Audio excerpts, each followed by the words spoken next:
What is going on, everybody? Welcome back to How's It Going to End? How you doing? That's great. Sorry. Jesus Christ. Sorry. I'm working 6, sometimes 7 nights a week, and I'm exhausted. This is just going to be a quick lead-in. You know, like a quick little interval between, I talked a bunch of Suicide Squad spoilers with a friend from Instagram, and that goes on for like 40 minutes. So this is going to be like a nice little intro to that. Just catching up after a couple weeks of not doing this because I'm fucking exhausted. What's going on, everybody? How you guys doing? How are you? What are the ways you're trying to avoid watching the news? You know what I mean? I got a new camera. That's what is filming this right now, is this new camera. I hope it's doing all right. We'll see. It says it's recording. I got one of those. I had to get a mirrorless camera because I wanted to record longer than a half hour without cutting, because that's what my Canon would do. So we'll see how that looks. I also have to have more lights on because this baby, my sign fucking counters everything. It like lowers the exposure, so I had to get another light too. And I'm trying not to put my AC on because it is humid as fuck outside, and there's a storm, a tropical storm going on, while at the same time there's like, you know, just constant death and destruction. So, you know, what else is there to do when the world is going to shit than to you know, retreat and repress into a TV show that you've seen 1,000 times. I rewatched. How about this? How insane this is? In order to retreat from all the death and destruction of the reality we live in, I rewatched season 1 of True Detective as a comfort, as like this is nice and familiar. Pagan pedophilia cults. That'll take my mind off the the awful, you know, awfulness of our reality. But you know, Matthew McConaughey is so good in that. Matthew McConaughey is so good when he's playing these fucking, you know, otherworldly characters. When it comes to like the mentality and everything, and he's very good at. Matthew McConaughey can just say anything, and it'll sound like insightful, but insightful the way that if an alien came to Earth and said a bunch of stuff, we would all go, "Oh my God," you know. He could just say anything. Matthew McConaughey, if you put him at a table and you just let him go off, he go. Time. I'm not going to do an impression because I can't do an impression. He'd go, time is a flat circle, sort of like a pancake. So time is a pancake, and we eat pancakes. And what do you do with a pancake that's left over? That's the time left over. You know what I mean? That's exactly something. Tell me that wouldn't be in a Matthew McConaughey project right now. That's 100%. That's 100% something Matthew McConaughey would do. Would say. He would go. You go, what is life and death if not cat dog? That's what he would say. Matthew McConaughey would 100% go, the cat is life. The dog is life, the cat is death, and they're attached at the butt. Ain't that something? Tell me that wouldn't be in one of his fucking commercials, in one of his Lincoln commercials. He's driving around and he just sees cat dog and he's like, ain't that something? He just says words. And everyone says words, but he says words in like a way where it's like, wow. That made no sense, but I liked it. Dude, True Detective is so good. I've never seen the second season, so I'm not going to talk about it, but I hear it's not great. But season 1 is so strong. Just 8 quality episodes, one after another. How does it go from like a... Oh my god, I'm exhausted. I gotta turn that AC on. Come on, baby. Turn it on.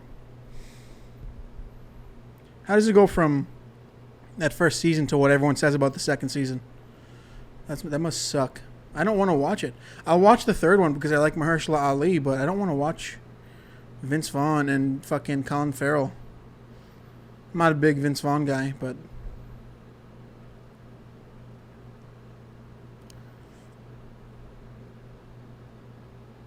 I don't know. Time. Time is what happens when you leave the milk out too long. At first, it's great. But eventually, you're going to want to throw that milk out. I'm going to put this audio over a Lincoln commercial. I got to. Or you know what? I got to do that. I don't know. It's that point of like, there's so much awful shit going on right now, and in order to just not watch the news or to not hear the news, you just kind of retreat and like envelope yourself into that old, comfortable shit. That used to be The Office. The Office used to be that show where it's like, all right, I'll rewatch for the 1000th time, but who the fuck has Peacock? You know what I mean? Who the fuck actually is using that fucking streaming service? Not me. Who has The Office on Blu-ray or DVD? Nobody. The Office has been on Netflix for... Why does it feel like it's been on Netflix for 15 years? And then they're like, no, we gotta throw a bunch of shit out. They're throwing out Avatar The Last Airbender too. That sucks. You gotta come up with some shit. That's why they're trying to get into video games now. They're scared. Which is interesting. Because when something like Netflix is scared and feels like they have to catch up to Disney and HBO Max and all that, that's when you get some actual innovation. So we'll see. That'd be interesting.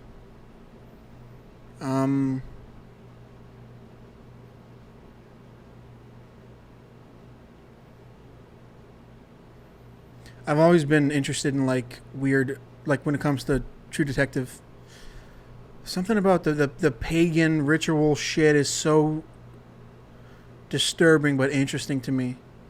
It's just such an extreme side of the spectrum of like manic religious beliefs. It's so cool. I mean, it's awful. But that's all awful. But it's so cool too. It's the best kind of true crime. You know what I mean? Like, serial killers is fine and boring sometimes. Like, Netflix won't stop making the same, 1,000 projects following Ted Bundy or some other fucking boring serial killer. And then there's like that interesting pagan ritual shit that rarely gets covered.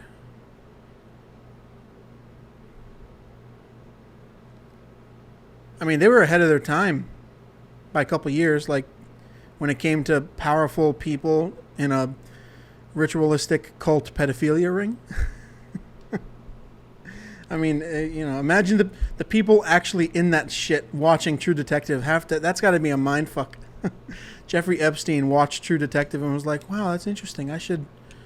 The Bayou of Louisiana, that seems like a pretty great way to keep everything hush.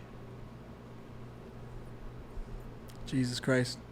Shout out to the Jackpot Golden Boys. I saw them. I've only been to like 3 concerts in my life. 2 of them included the Jackpot Golden Boys, and they're fucking awesome. So follow them on Instagram and go buy their merch. I just got this mug and I'm stoked.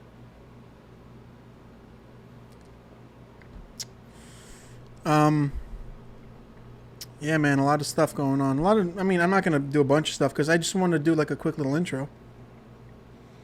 But, a lot of stuff I missed. I'm just so lazy. I'm so unbelievably lazy. And sometimes even when I have that burst of like, all right, get something done, it gets weighed down by like, I don't know, I'm making excuses, but whatever.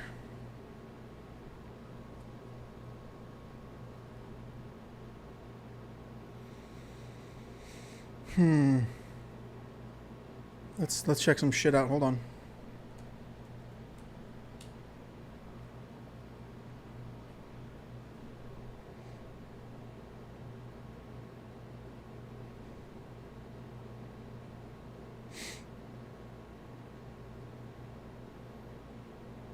there was that whole thing, which I thought was funny. I thought this was funny for a couple of reasons. What's that fucking guy? The new Bob that runs Disney. Chapek. There we go. The new chief executive officer of Disney, Bob Chapek, who replaced Bob Iger, who replaced another fucking Bob, probably. I don't know. Made comments. Revolving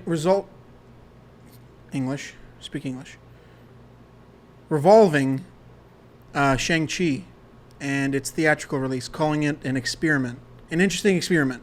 Now, I believe the context surrounding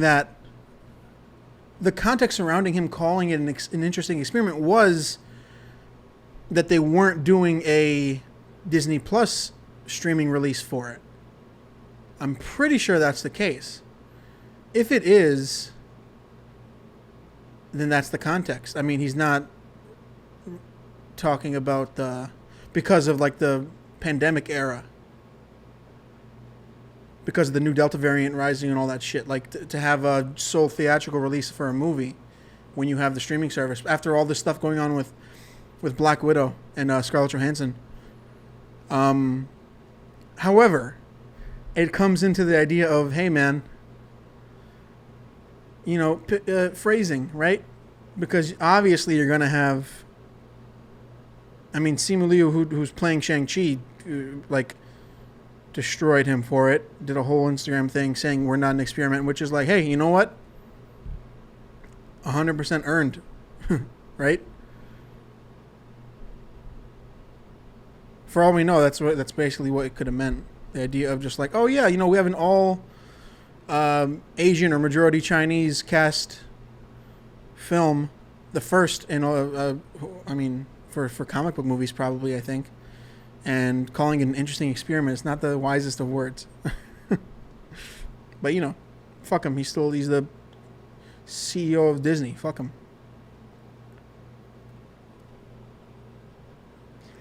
Never gonna understand it. Never gonna understand the dudes that are like, yeah, fucking Scarlett Johansson is just a gold digger who's wants the money that she's owed. She's the star of a fucking movie, and the movie was supposed to come out pre-pandemic, and they broke the fucking contract to mold around the pandemic to make the money off of streaming release. Like,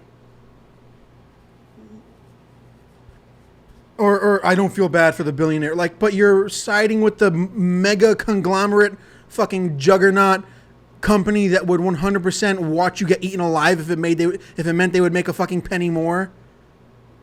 Oh my god, I'll never understand that shit. The fucking people that like suck Jeff Bezos' dick. Oh, you just hate him because he's rich. Like, yeah, no shit, asshole.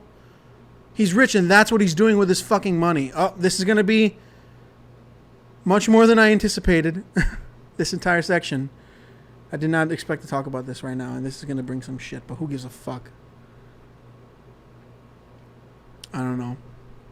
You got a bunch of these fucking rich dudes going into space being like, dreams are possible.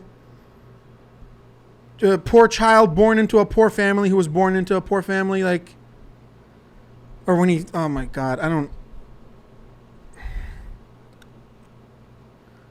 The people, the fucking regular ass poor dudes that are like, hey man, back off that billionaire. Get the fuck out of here, dude. You're just like chum. You're chum. We're all chum to them. Stop chopping yourself up for them. The people that are like it's fucking Disney, man. It's Disney. It's a company. It's possibly like next to Amazon, the greediest, most like hard to.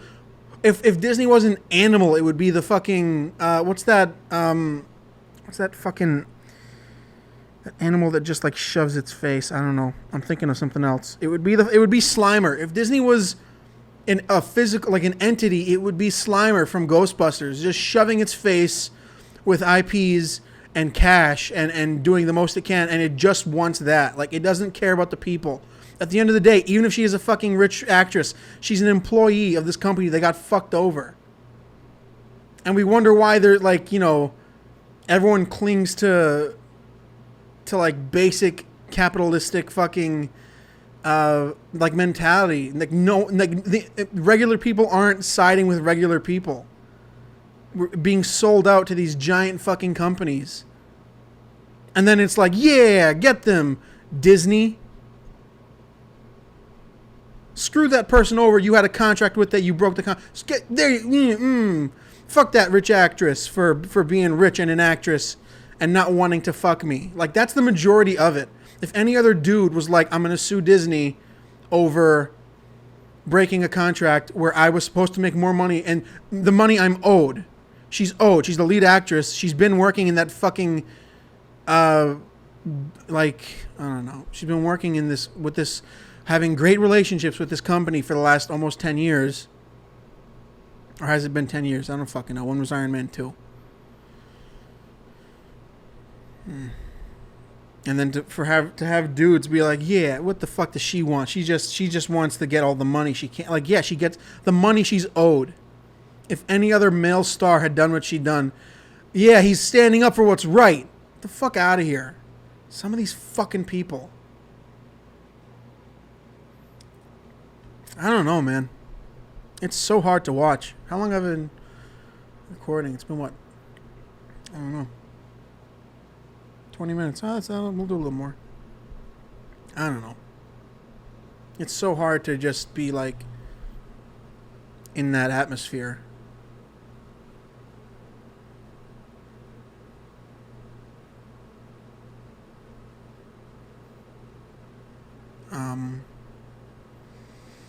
Especially when at the same time you have these fucking assholes going to space being like, oh, this is great. 10 minutes of space, billions of dollars. Thanks for the money, guys. Billions richer, like infinitely richer than they were before the pandemic. Yeah, go on to space and I'll live vicariously through you going to space, even though I've been working at the same like fucking job for 20 years and pay hasn't risen and the company, the CEO of my company is getting richer, but he worked hard. He started at the grill of some fucking company, and he worked his way up back in 1960. It's so disappointing. We're so fucked. And you have all this shit going on, like a fucking awful, like killing thousands, an earthquake killing thousands in Haiti, and you have this fucking stuff going down in Afghanistan. It's so hard to be a person, which is why you retreat into watching a show about paganistic pedophilia cults where Matthew McConaughey can say shit like, I don't sleep, I just dream, and then Woody Harrelson is just befuddled. Oh man, what a good show. There you go. That'll take your mind off the horrors of the world. It's the horrors of New Orleans, the Louisiana Bayou. I went to Louisiana once for my 21st birthday, and I blacked out the day. I didn't black out on my birthday. I got a little bit drunk on my birthday, and then we controlled ourselves. And then the day after, I blacked the fuck out that night, and I woke up fully naked in my bed. I woke up fully naked, and my immediate first thought was, "Am I naked?" I got so fucking drunk. How can you live? Like, how does stuff get done over there? I mean, like, we went to breakfast one morning, and they like, hey, here's alcohol for breakfast. And then it's like, all right, we're gonna walk with this alcohol to the next stop for alcohol. I mean, hey man, it was great for a weekend, but I don't know. I can't imagine being there all the time. I got so sick that next day. I got so sick because you know what it was? It's the sugar. It's the sugary drinks of New Orleans that fucking killed me. I had too many of those. What are those fucking drinks called? The bright saturated red ones. What's that fucking New Orleans drink called?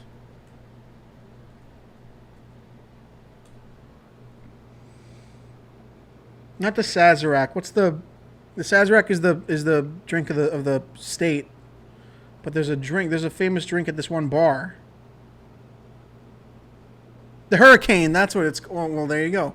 That should be easy to remember. God, the Hurricane. I had too many. Like, the shit is too sugary, man. And I had so much, and eventually it was just all sloshing around with like a bunch of fucking po' boys, and I got so sick. Oh my God, I got so sick, but it was great. I never like done any like big trips for a birthday, and it was my 21st, and my uncle took me, and we had a good fucking time. But that was before. That was when everything, was felt normal. The novelty of the world getting back to itself, even though it shouldn't. Even though we're still dealing with awful fucking stuff right now, of just like now it's like children being more. I don't know. The novelty of getting back, like April and May when people started first getting vaccinated. That shit is gone. Where it was like, wow, I'm back outside again. Now it's like, all right, gotta go to work.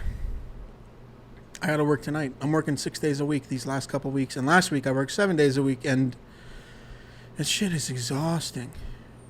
Well, 7 nights a week, I should say. It's like working at night is. I'm a night owl. I like staying up late, but Jesus Christ, sometimes like it's not the same kind of staying awake. You know what I mean? It is much more hard to sit through, especially 7 nights. Like, shouldn't be 7 nights. Shouldn't have been, but it was.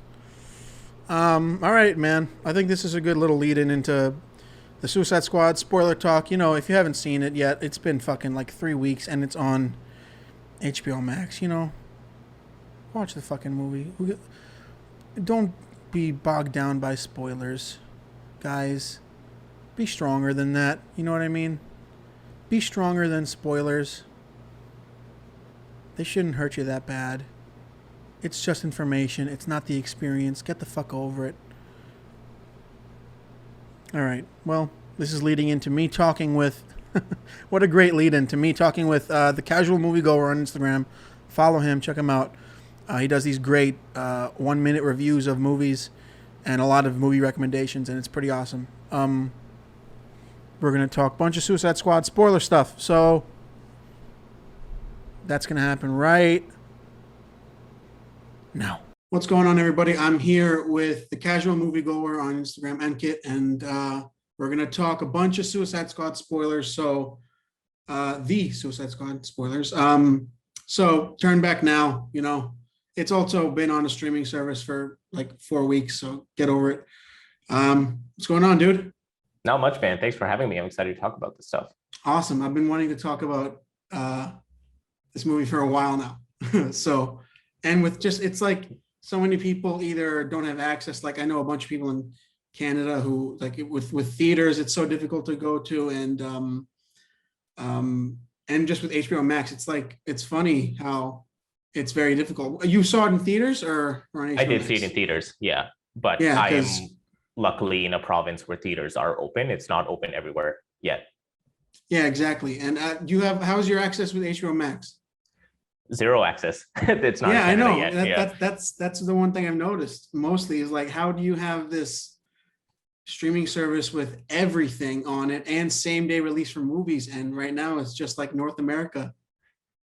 Yeah, not even all of North America, just not even exactly the bottom half of North America. Literally, like that's very interesting to me that you can't click with that. It's funny to me, the idea of Disney put like so much money and time into Disney Plus, and when it comes to like the DC properties and everything, the DC Universe app was a total mess. I mean, it had like the animated Batman animated series and all that on there, which was great to revisit, but everyone has DVDs of those. Everyone has Blu-ray copies of like every season.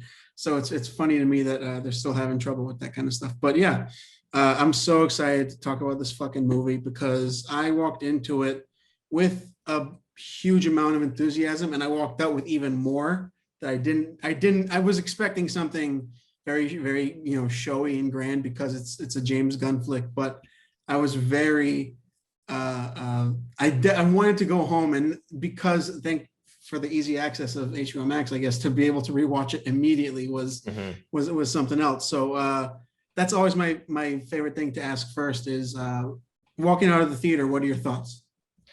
I was really happy with what James Gunn put out, especially because walking in, I was very hesitant. Not because it was a Suicide Squad sequel, because I was not a fan of Guardians of the Galaxy Volume 2. Because I find, thank you. Oh my God, that movie it's so strange how, what's funny is you think that I think he solely wrote Volume 2 himself. I think he co-wrote Volume 1, and Volume 1 is one of my favorite MCU movies. Mm-hmm. So it was such a punch in the gut with Volume 2. That's the thing. Like I was worried that Gunn, if he has too much control, he doesn't know when to step back, and he goes too far with the jokes, too far with some of the cringy humor that doesn't necessarily land.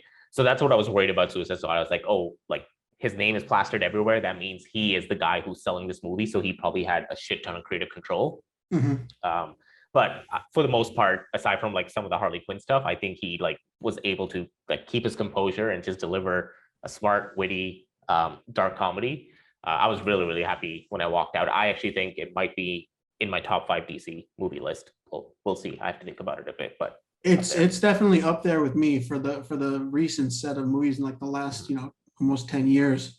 That's the one thing that kind of kept my optimism up for the movie since hearing about it, was the general idea that he had so much creative control, and it was going to be rated R, which is such a, it's exactly what anyone really wants, or anyone, I guess, in that like atmosphere of making a comic book movie, is the idea of here's a ton of money. We're having really bad experiences with this other guy, so we're going to let you do whatever you want because you turn the eyes, and we're going to let it be rated R so it can be as visually all over the place as possible. What was your favorite couple favorite moments of the movie? That's something that's always interesting to me. That's a good question. I think just the opening sequence for a lot of people was probably the favorite, of seeing like who. Yeah, you already gave the spoiler warning. So seeing like who was going to get the cut and how soon they would get it.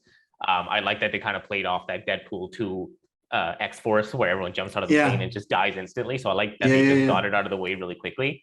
Kind of gave me some throwbacks to Thor Ragnarok, where when Hela walks out of the portal, she just kills the 3 men who were part of the first 2 movies, like Gimli and all those people. Just like get it out of the way. Just be like, this is something new, so stick with it. I actually, like, as a whole, not just scene, I liked the storyline. Like, I like that they're overthrowing a government regime that hasn't been really tackled before in a superhero movie. V for Vendetta obviously is the closest, but I liked that they didn't just go with some alien invasion, laser shooting up in the sky that was done in the first movie. It was something pretty grounded, so it let the more crazy aspects really be elevated.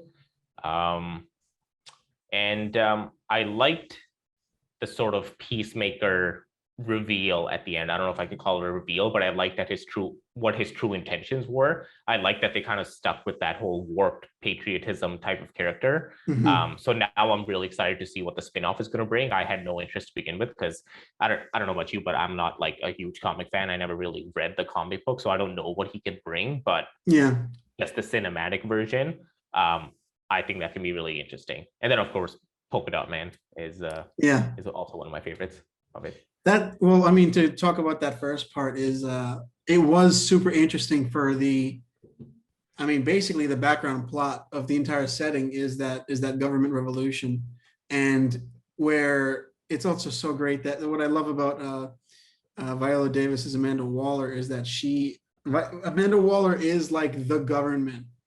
She's the wall. She's the physical embodiment of like the U.S. government. And what I love that they did in this one, which is something I loved that they did in the 2016 Suicide Squad, is that the mission is never the mission. Even if they manipulated it in the 2016 one, the idea that it's like, we need you to go into that city and capture the asset, and the asset being them, so they need to get safely taken. Like it's such a backwards, like shitty U.S. government thing to do that would 100% happen. The idea of we have to send in our own soldiers to destroy data that incriminates us. It's such a Amanda Waller Suicide Squad type thing to do. Like it's never just help out with go over and execute some people or help out with the regime. So having peacemakers uh, this is also actually something I really want to talk about. Having Peacemaker's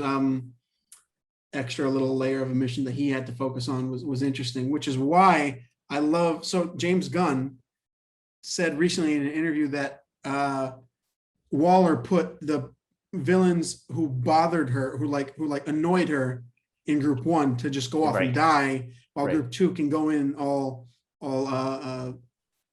quiet.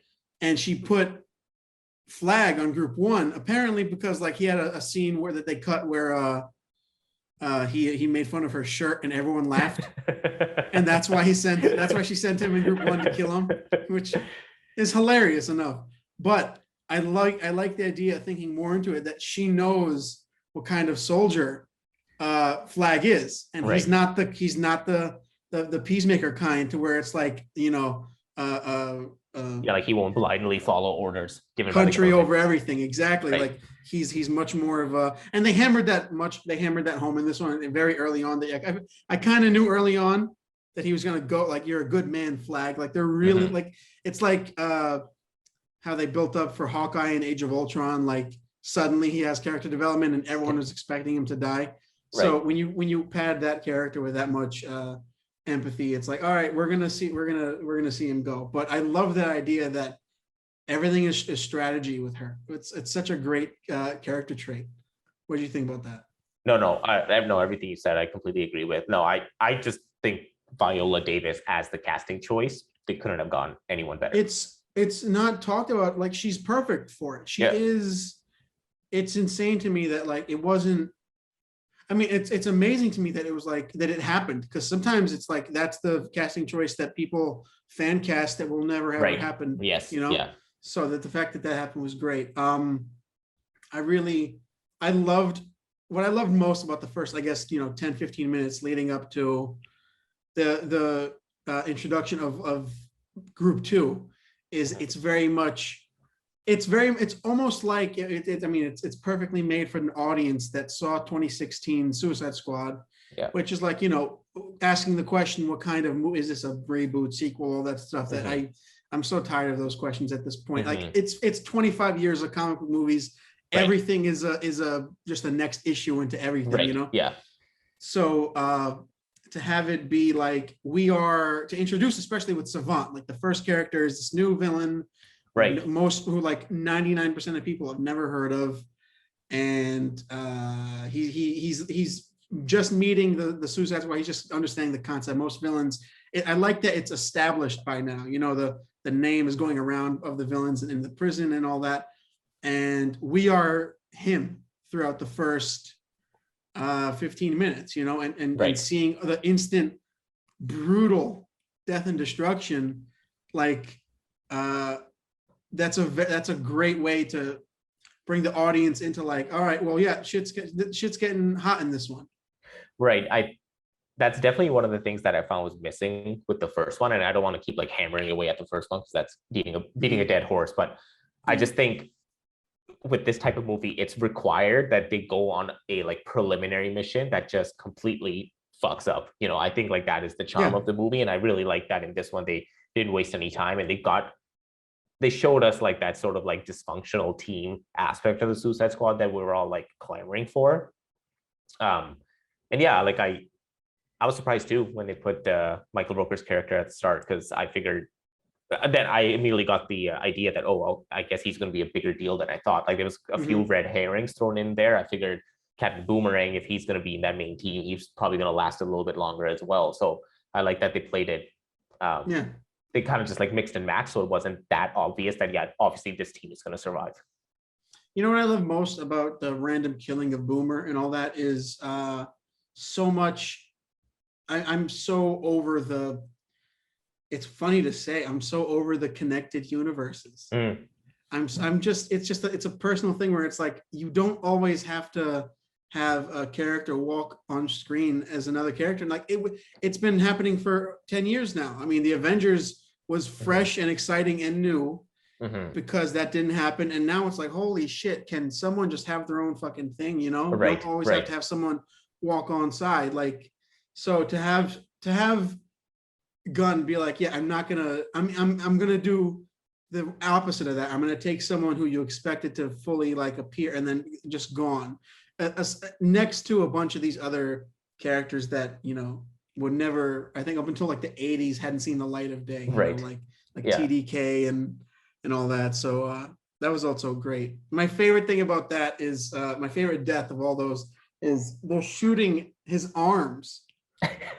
But he's on the floor like 100 feet away.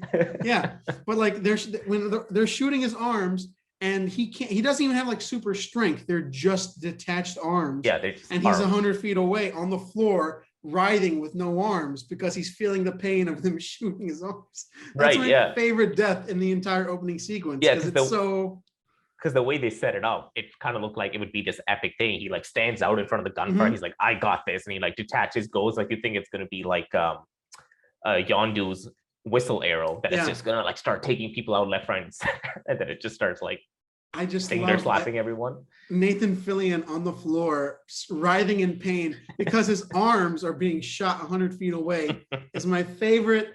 It's just so ridiculous, and it's such a great use of Nathan Fillion too. Oh my god, so funny. Yeah.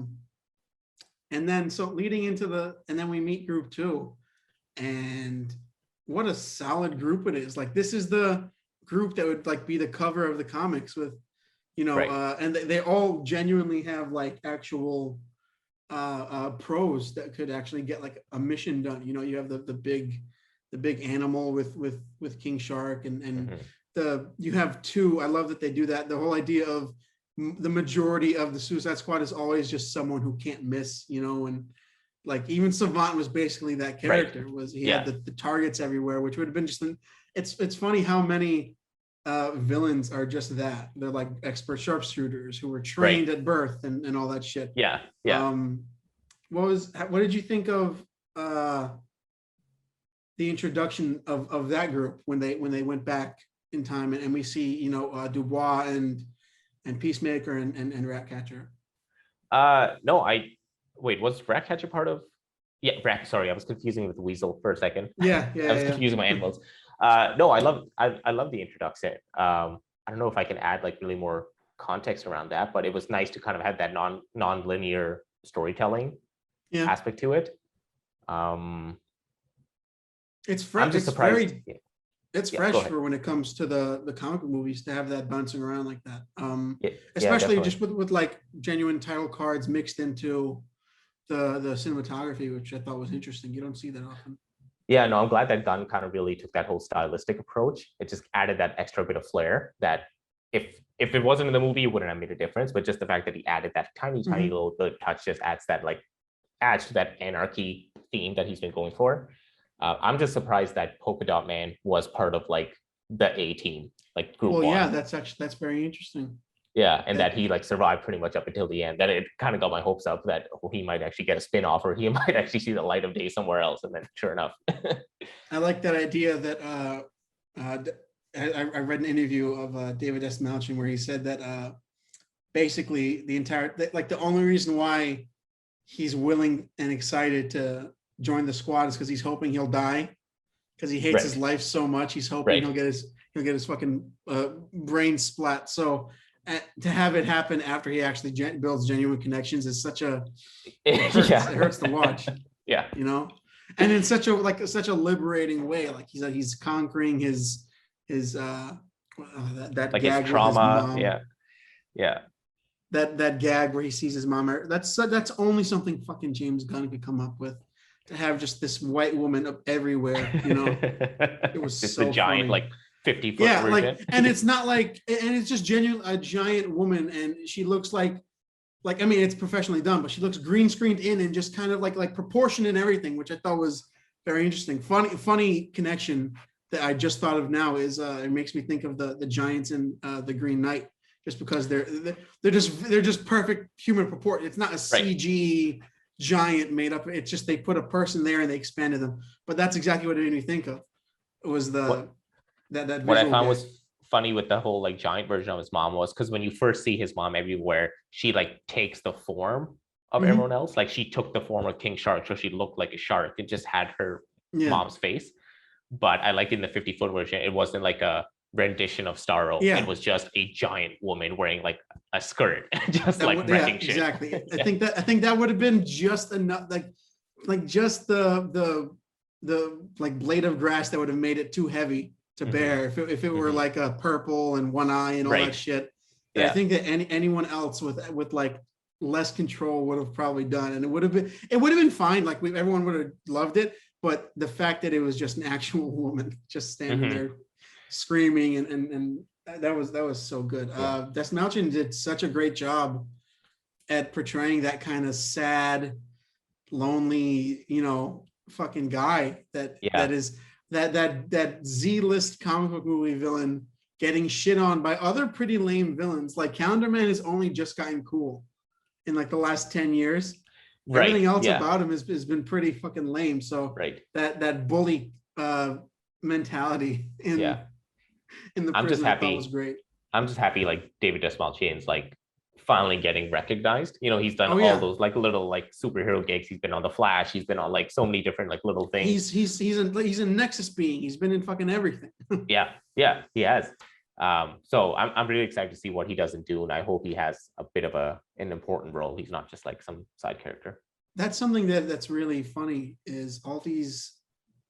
It's such a weird like thing to point out, because usually when people point out, it's like this weird form of like, I don't know, it's not gatekeeping, but it's like when an actor that you've been a fan of and you've watched, it's like being like a fan of a band that suddenly gets hot, and it's like it's enjoyable to be like, oh yeah, I remember watching this actor like in early roles of theirs where they weren't as appreciated by the public, and then seeing them blow up is like awesome. Right. But now, but it's not like it's that thing of like suddenly finding $1 on the floor, like it's always been there. It's not like the dollar just appeared for you. You know what I mean? Yeah. So to see Cena, which I mean he's done acting for a while and it's not always been great, but to have him like bring a legitimate complex performance, like to have him in the end not be 100%. I mean, he's gonna do what he has to do, but he doesn't agree with it. He's weighing out the pros and cons of like yes, they experimented on women and children, but the greater mission here is like, if this gets out, it's an even bigger shitstorm to deal with. So I'm gonna put aside those feelings. Like that is a great complex character core for him, which is why I'm really excited that the show isn't a prequel, which I think that a lot of people expected. But I'm glad it isn't, because now we get to see him kind of move beyond that moment. I just hope they keep his complexity and they don't try to turn him into a hero, like kind of how in the final credit scene, in the post credit, she said he's gonna save the fucking world.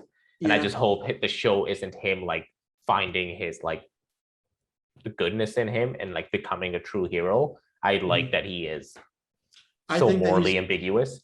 Yeah, I think they're gonna lean more towards the Deadpool stuff. I think he's gonna be doing the right things the complete like awful wrong way, which is like at this point, what I knew beforehand going in was you've seen Watchmen, right? 2000 Zack Snyder's. Yes, yeah. The comedian is based on Peacemaker. Oh, okay. I didn't know that. Which is pretty interesting. Alan Moore based him on Peacemaker, which I thought was a great idea, because they're just government stooges basically. But the only difference between them is the comedian is much more vocal about the bullshit that he's being forced to do. Right. Whereas Peacemaker it takes like honor in it, which I think is a very interesting divide between the characters. So I'm excited. Also, I love that group of like techs behind the scenes working at the computers while like that's the rest of the cast, which is so cool. Steve Agee, who did the body for King Shark is in, and all like that's a really solid group of actors. I think that is going to make the show really exciting. And James Gunn wrote it as well, right? The show he wrote it, and I think he directed some here and there, and I don't know who else directed it, but yeah, that's something you don't see often either. Is I mean, unless it's like Fincher with Mindhunter, you don't see a big movie director go No, and no, do a series like this. So it's right. definitely going to be something special. Yeah. And the thing with Cena is, are you a wrestling fan at all, or have you watched? I was for like the most of from like 7, 8 years old to about 16, 17. I was big Okay. into that stuff. So like you were watching when his like Cena's like reign Oh yeah. was, yeah. So I just like that in this movie, he's sort of just like continuing that theme of being this overly patriotic guy. Mm-hmm. Like for the wrestling fans, it's kind of like a natural connection. They're like, yeah, he was like the Patriot wrestler, then he was the Marine, and now he's Mm-hmm. like this like uber like brainwashed soldier. So it's just a nice like little trajectory that he's had, tongue in Yeah. cheek. Yeah. I love that that end that part where he's aiming at Ratcatcher and you can see the confliction because he knows what he's going to do and what he has to do, but he does not want to do it, but he's going to do it. Right. Like that idea of when he says the information couldn't get out. Fuck. Like he's got that inner shit of like, don't do it, man. You know you don't want to kill her. And then and he's that idea that I love a character that's unbendable. Right. A character that is 100% going to do like a great comparison. An interesting comparison for me is Zemo. He's an unbendable character. He has that chance to take the serum. Everyone has been, in Falcon Winter Soldier. Is he just jealous of Cap? Does he just want it for himself? It's like no. He 100% stands by his beliefs and his principles. And seeing him stomp on all the super soldier vials like just proves that even more.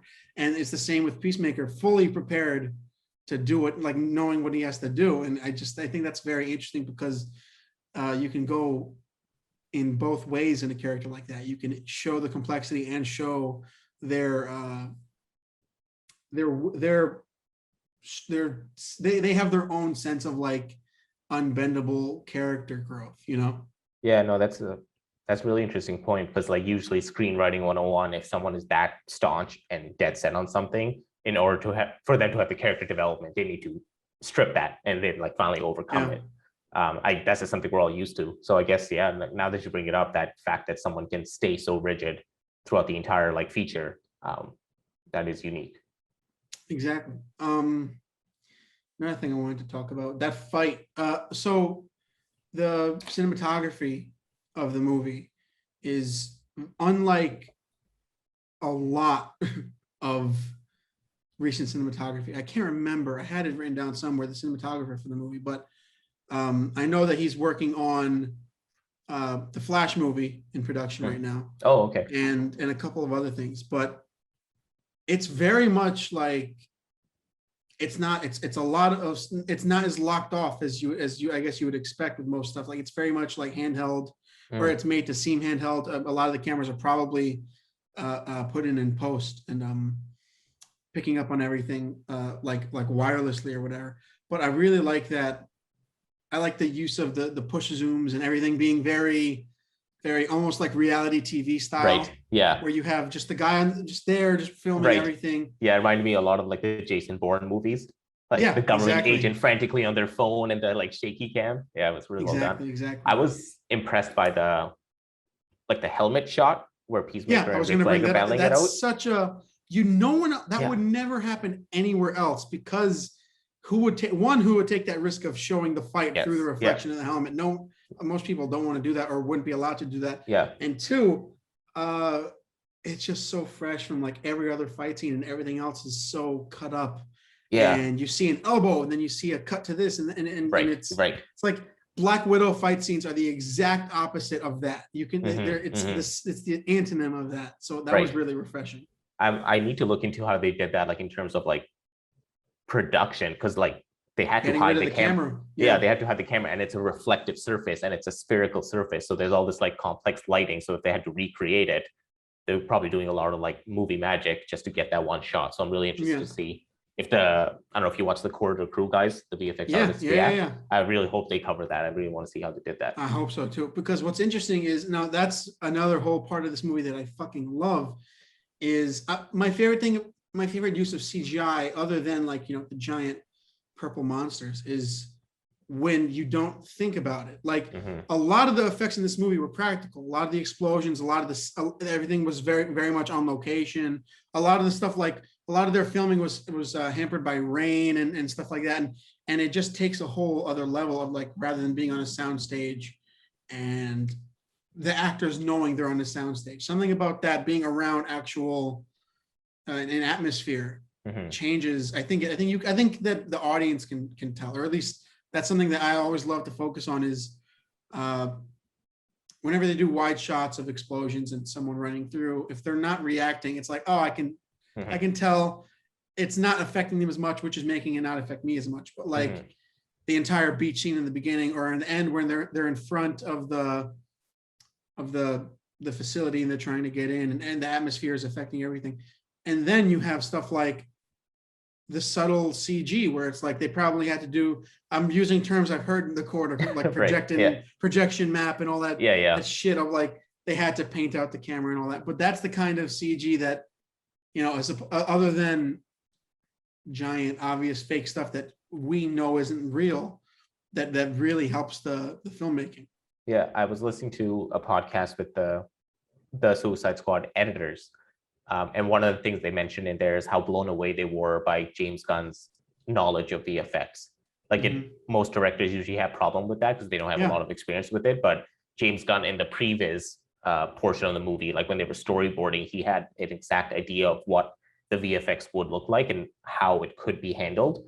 So it was really easy for the editing team to kind of work around it. So I guess that obviously that comes from his experience with Guardians and Slither and just doing these sort of CG movies since the start of his career.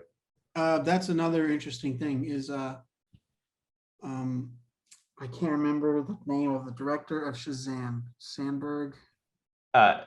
Yes, F. Sandberg, something like that. David F. Sandberg. That's his name. Yeah, he's a VFX artist, right? Yeah, exactly. Well, that's another thing. That's just another example of when you have someone who knows how, like, it's very often, and they talk about it a lot, like when in the industry of a director, you know, listing out the shots for the day or something, and then you have the visual effects supervisors being like, oh yeah, well now we're gonna have to think about how to go around that, and to have the director have that also because they're always thinking of everything when it comes to that kind of stuff, to have that also playing in the mind of how's that going to play out is I imagine that's got to be something special to have like on set, to have a director think like that. Yeah, definitely is. Well, I mean, that's why like the John Wick movies are so popular, you know, like you get stunt guys directing the stunt movie, and that's why people love it. You're gonna have some of the best action in a long time, stuff like that. What else is there to talk about? So you said in the beginning something about the Harley Quinn stuff. Let me hear it. Oh yeah, no, it's just that was one of the big detractors for me for the film. It's just I felt Harley Quinn's character was forced into it, and like a lot of her scenes weren't like conducive to the overall story. I mean, I get it in terms of like a marketing perspective. It's Margot Robbie. She's played the character like 3 times now, 4 times. She's a big name. Like I get why they had to include her, but I just feel like her character now is such a big deal. Having to wedge her in and then kind of give her this like longer storyline in terms of what with everything else happening, it's just hard to kind of like balance. I don't know. Did you feel the same way, that it was too forced with her aspects? I can understand that. You know what one simple solution I think would fix that issue is if she had another movie coming up or something for this to lead into, because I think she had the most of all the last movies, even Birds of Prey. She had like significant character growth. She like, if this doesn't lead to her meeting Poison Ivy, then what are you guys doing? Right. You know what I mean? Like, she's healthy enough. She's clearly mentally healthy. I mean, she's still a psychopathic murderer and all that. But like when they do that thing of when she's escaping in that action sequence, you're seeing everything through her eyes. So everything is all fluttery, and that's in the Arkham games. Yeah. When you play as her, they do that too. Oh, really? Okay. In the Arkham games, you play a level as her, and Batman has his detective vision. She has her insanity fucking vision. Everything is like gumdrops and purple. Oh, cool. And you can hear Harleen, like the voice of like her sanity trying to like talk her down to doing crazy stuff. But in that exit sequence, it reminded me of that a lot. But when she's talking to the guy and she knows, like, relationship wise, like when it comes to the people she wants around her, her character is ready for an outing with Poison Ivy. And if they don't lead, like, it feels completely like if it doesn't lead into something like that, then yeah, it definitely feels like a weird part of the movie. And it's 100% a marketing thing too. 100%. It has to be, because you don't have a character that popular, played by an actress that popular now, not in this. You know what I mean? Exactly. That would have been an interest. Like if he had killed her in the beginning, that would have skewed so much public opinion. I feel like that's when Warner Brothers would have stepped in and been like, no, sorry, bro. Like, take Ratcatcher if you want. This is going to make way too much money for us. We have to keep her. But then you hear her like talk about how she's pestering them about Poison Ivy. It's like, hey man, make it fucking happen. You know what I mean? Is she doing that? I posted something about it like a couple months ago, but she said that she's constantly talking to people because she also produced Birds of Prey. So she's got like actual connections to make decisions. So if it goes down, that'd be fucking great, because then you can introduce that character and you can introduce a story surrounding that level of her character that will make this introduction of this version of her in the Suicide Squad much more cohesive, I think. Yeah. Because wasn't there the plan that before Birds of Prey there was going to be like a Gotham Sirens movie, and it would have been Ivy and it was I think, well, what I thought at the time was that they were very much, it was a very messy area in like the so many movies were announced, and like whenever they do those logo calendars where it's just like this, and then it's like, oh, be prepared for that all the way to 2027. It's like those are dreams. Those are fantasy. Yeah, just pad the calendar. You know, genuinely. So that's what I think it was. I think at the time, because people heard like it was going to be Harley Quinn and a group ensemble Harley Quinn movie, like it shouldn't have been Birds of Prey. Like it's just that idea of like you have Birds of Prey and you don't include Batgirl, and that really rubbed people the wrong way because it's her group. Gotham City Sirens is Harley's group, which would have been another interesting thing. You know, you could have introduced Catwoman, Poison Ivy, and a bunch of other characters that could who haven't had seen the light of day brought into a movie screen, which is one of my favorite things about the Suicide Squad is these characters that it's not even, you don't even think about. Like, we're getting all these titles confirmed now, like Blue Beetle and Static Shock, which is amazing. It's like, but it's not the idea of, that's not like, those are characters I have heard before who 100% deserve movies. Who the fuck has thought of Polka Dot Man in the last 50 years? The last time I saw him was Lego Batman, and he was used as a gag. Yeah, and before then, it was like in the 70s when, like, the last time he had anything going on, even probably earlier. So that was what was so great to me. Or even Bloodsport, which is like, you know, he's a popular character. He's got some stuff in the comics and all that, but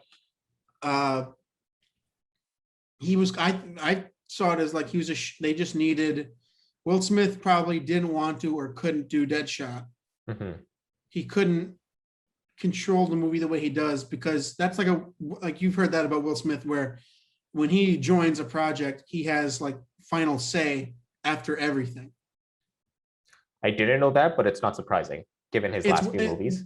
Well, I mean, that's the thing. It's very much like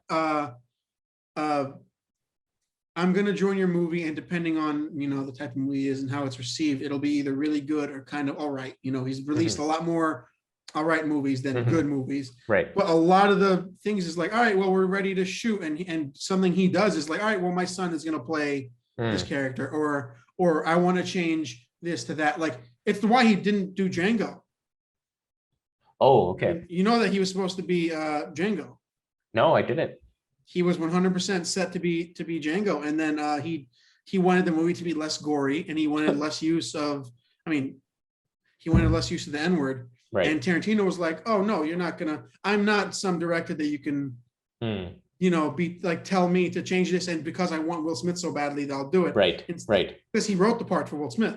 Right.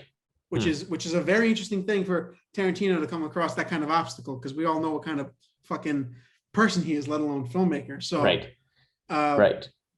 That's surprising, especially because back when Inglourious Basterds was being filmed, Will Smith wasn't as big of a deal. He didn't have his YouTube channel. He didn't have his millions of followers. So I'm surprised he was flexing his star power back then. That's what's interesting, is because when I think of, like, it's so funny that we're on Will Smith right now and we're almost talking for an hour, which is you have time, right? Oh yeah. Cool. My favorite thing, this is such an offshoot of the movie, but at the time of Inglourious Basterds, I Am Legend came out. And I'm Legend, I don't know, I fucking loved it. I wish they used the alternate ending, but overall, like, that was a great movie for him at the time. And that did not seem like a movie that he had his hands all over. You know what I mean? Of like decision making and just like, irrational, giant, megalomaniac movie star decision making. So when it becomes that your name, when you attach your name, whether it's Tom Cruise or whether it's or The Rock or exactly. Will Smith, you kind of lose that level of. Or you know what? Like, I'll even say the same for Sam Jackson. What's the last Sam Jackson movie you saw that was above average? Right, yeah, where he played someone who wasn't Sam Jackson. Where he played a character. He played an interesting character that, because like, even Jules in Pulp Fiction is a version of Sam Jackson, but they lean him more in towards his spirituality, and then suddenly you have an interesting, compelling character. So that's an interesting one. And that was 1994. If it's been 20 something years, or just about, since a good Sam Jackson performance, like, then what the fuck? How do you get excited for something like that? But that's got nothing to do with, I guess, but that's the inclusion of Bloodsport. Right. Is now you have a character that isn't like, Floyd Lawton, who wants to be a good dad. He's just like a lot of the source material of Floyd Lawton is he cares for his daughter. He's doing it all to help his daughter and all that shit. But then you have Dubois, who doesn't give a fuck. He's telling his daughter to leave him alone. That argument in the beginning is just enough character building to be like, oh yeah, so we know what kind of character Bloodsport is. He's got a short fuse, but he's also not like irrational and all over the place. He's a great like, co-leader along with Flack. Yeah, no, absolutely. Like, just to tie it all back to your point about just this movie introducing so many different characters, like, that was my favorite aspect, is like the DC extended universe now properly has that property that can introduce all these like side characters that you never would have perceived, because for the most part, all the films they've released have been those tentpole characters, the Supermans, the Batmans, the Flashes, like the main Justice League characters. And I think it would have been really hard for them to bring in some like Polka Dot Man, let's say, in a Batman movie, because it just wouldn't fit. But now they have that property where it's just like, you know what, if we want to introduce the small character and grow him into, or her into, a bigger deal, like, we can establish them now and then slowly work our way up. Yeah, exactly. And but that's also such a pro to these group movies. But when you expendable type group movies where you don't have to focus on every character, you can give everyone just enough of what they need, and it's an emotional punch. Like Taika Waititi as Ratcatcher is just the emotional punch that the movie needs to show Ratcatcher 2's motivation. I think her character's name was Cleo. To show her motivation is like, we see what she's doing what she's doing. We know she's not a villain. She hasn't been scheming. I like the idea that they considered the rats like dangerous weapons. So now she's in Belle Reve. Like, that's very much, which is just a whole other thing about this movie that I love, that gun, like the American government and police force is not portrayed in like that savior light, because I mean, just the climate surrounding everything of the last fucking forever, and it really you can't say the last 10 years, because it hasn't been just the last 10 years. So it's just very interesting to have that kind of narrative drive. Mm-hmm. What Absolutely. was what were you most surprised by? I was most surprised by Starro. I figured it would just be a gimmick, like, Mm-hmm. oh, it's a giant starfish, you get it, haha, it's funny. And it wouldn't be as long of a sequence as it was. And I was really surprised that, well, James Gunn got to tap back into his like horror roots, and he made Mm-hmm. Starro like it's an alien. He made it an alien. Like they focused on his like the texture of his body, and when his like pores opened up, all those little tentacles came out, and like Mm-hmm. the little Starros all flew out of him. And when they latched onto your face, they're like eating your skin and go and digging through your bone. Like Mm-hmm. I just I thought that was such a nice little touch to take this like completely throwaway villain that was probably pitched as a joke and just add a bit of realism and like intrigue to it. Mm-hmm. So yeah, I kind of like that this movie is almost like James Gunn's two worlds coming together. It's like that horror roots, and then like he wrote the Scooby Doo movies, so he got to bring that like campy cartoon aspect back in. But yeah, Starro was the biggest surprise for me. Yeah, I could say definitely say the same. I loved the idea of having him be just a it doesn't he doesn't have an agenda. Mm-hmm. A villain will have like, oh, I feel this way because of this or whatever, and Right. it goes where it goes and it does what it does. It But floats until it hits something and then it spreads its thing and then it floats and I like the idea of it's just another casualty in the end well, that's the thing. of Like that's what it said when it was attached to the army general. Like I'm happy just floating in space among the yeah. stars. Yeah. And yet there's that's the extra little kick of like, oh, we had to touch everything, Mm-hmm. they had to meddle in every aspect of that stuff. um yeah, that was so good. Also, I mean, it was just great to see like Starro. The first Justice League issue is fighting Starro. Mm. So that like when they do the Suicide Squad versus Starro, that title card, Right. it's basically directly the first Justice League issue. So that was also just interesting to have that villain play in a group movie that isn't Justice League, because then you have Yeah. just every other character's interaction with it, which is just, it's cool because it's not like Superman just trying to deal with it and Batman going and handling it. Yeah. Exactly. Yeah. No. How about you? What was like a surprising moment for you? Probably, I guess I would say the boardroom turning on Waller. Mm. I fully expected like at least one of their heads to explode in that last scene. Mm. When they're running back, I was like, oh, they're not going to stop her in time and we're going to lose. I guess I saw the trailer, so I knew we hadn't seen that shot of Polka Dot Man screaming, "I'm a superhero," so it couldn't have been him. I was expecting maybe King Shark or somebody, but yeah, Mm. I saw a joke that said they couldn't penetrate King Shark's skin to put the bomb in, so they just convinced him that he had a bomb in his head because he's so stupid. I was like, that's funny. You could definitely Yeah. do that. I mean, it has some truth in it. Or like they fed it to him or something. I Right. don't know. Yeah. But yeah, what a good and what a great movie to see in theaters. Mm-hmm. You know what I mean? I mean, it's all precarious now with this fucking new variant and all that, but being the chance to see a movie like this in theater and laugh along with everybody and enjoy Right. it is so Yeah. removed out of the last year and a half. You know what I mean? Yeah. I didn't check, but did the box office numbers kind of climb up a bit? It did. I don't know. I know that it's not doing good. Yeah, Which is so that's unfortunate. I know, because then that like affects like a potential sequel, right? But it not only affects the potential sequel, it has the fucking executives go, all right, well, that thing that we gave that guy all the control and rated R movie for didn't do well, so let's not do that again. mm-hmm, mm-hmm. Let's try to imitate whatever Marvel's doing, which every other franchise and studio is trying to do and consistently failing. Like clearly they only know how to work it. Let them do it, do your own thing. Yeah. I don't know. All right, man.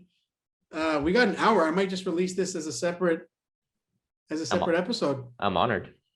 This is awesome. Where can people find you?